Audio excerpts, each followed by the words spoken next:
طبرانی کی ایک صحیح روایت ہے، ابو العاص ثقفی نبی صلی اللہ علیہ وسلم سے روایت کرتے ہیں، آپ نے فرمایا روزانہ آدھی رات کے وقت آسمان کے دروازے کھول دیے جاتے ہیں اور ایک پکارنے والا فرشتہ پکارتا ہے کوئی دعا کرنے والا جس کی دعا قبول کی جائے، کوئی سوال کرنے والا جس کا سوال پورا کیا جائے، کوئی مصیبت زدہ جو دعا کرے اور اس کی مصیبت دور کر دی جائے. یعنی آدھی رات کے بعد دعائیں قبول ہونے لگ جاتی ہیں. اللہ عز و جل ہر دعا کرنے والے مسلمان کی دعا قبول فرماتا ہے سوائے زانیہ کے جو اپنی شرمگاہ کے ذریعے غیر مرد کو سیراب کرتی. زانیہ عورت جو مرد کا دل بہلاتی ہے زنا کے ذریعے، اس کی دعا نہیں قبول ہوتی. پھر زنا کرنے والے لوگ خود اپنے آپ کو اللہ کے عذاب کا مستحق بنا لیتے ہیں. عبداللہ بن عباس کہتے ہیں رسول اللہ صلی اللہ علیہ وسلم نے فرمایا جب کسی بستی میں زنا اور سود عام ہو جائے تو گویا اس بستی کے لوگوں نے اپنے آپ کو اللہ کے عذاب کا مستحق بنا لیا کہ ان پر کسی بھی طرح کا عذاب آ جائے. پھر اسی طرح زانی کو دنیا میں بھی اللہ کی طرف سے سزا مل کے رہتی ہے. یعنی ایک ایسا جرم ہے کہ جس کی سزا دنیا میں بھی ملتی ہے. حضرت انس کہتے ہیں رسول اللہ صلی اللہ علیہ وسلم نے فرمایا 2 گناہ ایسے ہیں جن کی سزا میں جلدی کی جاتی ہے اور دنیا ہی میں دے دی جاتی ہے. نمبر 1 زنا اور نمبر 2 والدین کی نافرمانی، ماں باپ کی بات نہ ماننا.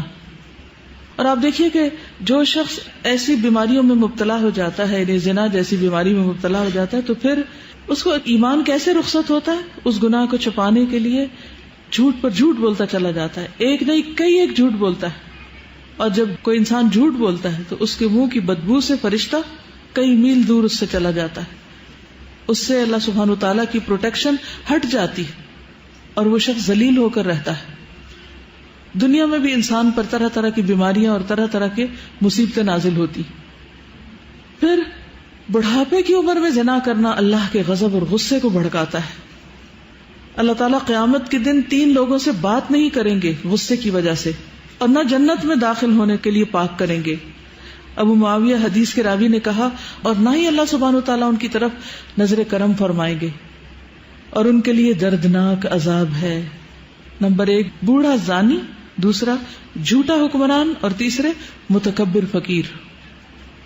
پھر اسی طرح جس بستی میں زنا عام ہو جائے وہاں موتیں بہت ہونے لگتی، موت کی کثرت ہو جاتی، قتل کی کثرت ہو جاتی. پھر اسی طرح کسی بھی غیر حاضر شخص کی بیوی سے زنا کرنے والے شخص پر اللہ تعالیٰ قیامت کے روز ایک سانپ مسلط کر دیں گے. یعنی کسی عورت کا شوہر کہیں گیا ہوا ہے اور ظاہر ہے کہ ہسبینڈ کا یہ کام ہے کہ بیوی کو پروٹیکٹ کرے اور وہ اکیلی ہے، تو اس کو اکیلا پا کر کسی نے اس کے ساتھ اگر برائی کی تو ایسا شخص قیامت کے دن اس انجام سے دوچار ہوگا. عبداللہ بن عمر کہتے ہیں رسول اللہ صلی اللہ علیہ وسلم نے فرمایا جو شخص کسی غیر حاضر آدمی کی بیوی کے بستر پر آ کر بیٹھتا ہے اس کا انجام اس شخص جیسا ہے جسے قیامت کے روز زہریلے سانپوں میں سے ایک سانپ ڈسے گا. پھر ہمسائے کی بیوی سے زنا کرنے کا عذاب یا اس کی سزا کسی بھی دوسری عورت کے ساتھ زنا کرنے سے 10 گنا زیادہ ہے، کیونکہ ہمسایوں کا حق ہمسائیگی بھی پامال کیا گیا. حضرت مقداد بن اسود کہتے ہیں رسول اللہ صلی اللہ علیہ وسلم نے اپنے صحابہ سے دریافت فرمایا زنا کے بارے میں تمہارا کیا خیال ہے؟ صحابہ نے عرض کی زنا کو اللہ اور اس کے رسول نے حرام قرار دیا ہے، لہذا وہ قیامت تک حرام ہے.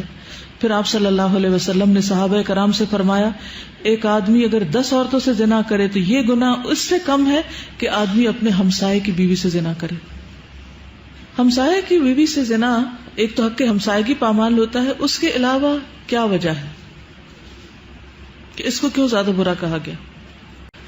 اعتماد کا رشتہ ہوتا ہے اور ساتھ ساتھ گھر ہوتے ہیں نا، تو سارے راز معلوم ہوتے ہیں کس دن کون اکیلا ہے، کون گھر میں ہے نہیں ہے. پھر اسی طرح تانک جھانک کے مواقع بھی ہوتے ہیں اور کئی طرح کی خرابیاں اس میں آ جاتی. کسی بھی وقت پیس آف مائنڈ نہیں رہتا، انسان ایک خوف کا شکار رہتا ہے. کیا آپ کو پتہ ہے کہ آخرت میں ایسے شخص کا انجام کیا ہے؟ کسی کو معلوم ہے؟ جو دنیا میں زنا کرتا ہے قیامت کے دن اس کا انجام کیا ہے؟ شابش. سمرہ بن جندب نبی صلی اللہ علیہ وسلم کی حدیث روایت کرتے ہیں، آپ نے فرمایا کہ معراج کے موقع پر جب آپ نے جبریل سے پوچھا، اور ایک اور روایت آتی ہے کہ خواب میں آپ نے یہ دیکھا سب منظر، اور انبیاء کے خواب حقیقت ہوتے ہیں، سچے ہوتے ہیں. تو انہوں نے جبریل اور میکائیل سے پوچھا کہ جو مناظر آپ نے مجھے دکھائے ہیں ان میں سب سے پہلے جس شخص پر آپ کا گزر ہوا اس کے جبڑے، نتنے اور آنکھیں گدی تک لوہے کے آلے سے چیری جا رہی تھی، تو یہ کون تھا؟ تو بتایا گیا یہ وہ شخص تھا جو صبح کے وقت گھر سے نکلتا، جھوٹی خبریں گھڑتا جو آنن فانن ساری دنیا میں پھیل جاتی، اور اب میڈیا کے ذریعے ایک جھوٹ پوری دنیا میں کروڑوں بار ملٹی پلائی ہو جاتا ہے، اور ننگے مرد اور عورتیں جو آپ نے تنور میں جلتے دیکھے، کتنا ٹائٹ ہوتا ہے، وہ زانی مرد اور عورتیں تھیں، یعنی دنیا میں زنا کرنے والے مرد اور عورتیں اس تنور کے اندر آگ میں جل رہے تھے۔ اور تیسرا شخص جو خون کی ندی میں غوطے کھا رہا تھا، جس کے منہ میں بار بار پتھر ڈالے جا رہے تھے، یہ وہ شخص تھا جو دنیا میں سود کھاتا تھا۔ تو آپ دیکھیے کہ یہ ایک ایسی بیماری ہے، ایک ایسی خرابی ہے کہ جس کو افسوس کے ساتھ کہنا پڑتا ہے کہ اس مسلمان معاشرے میں اب آزادی کے نام پر خرابی بھی نہیں سمجھا جاتا۔ یعنی ایک وقت تھا کہ جب اسے ایک بہت ہی بڑی برائی سمجھا جاتا تھا، اور کوئی شخص اگر ایسی برائی کے قریب سے پھٹکتا تو اس کو ایک ذلت کی نگاہ سے دیکھا جاتا تھا، اسے ذلت اور رسوائی کا سامنا کرنا پڑتا۔ لیکن اب آپ دیکھتے ہیں کہ عموماً لوگ اس کو برا نہیں سمجھتے یا معمولی سمجھتے، کہتے اچھا کر لیا غلط کام، پھر توبہ کر لیں گے، معافی مانگ لیں گے۔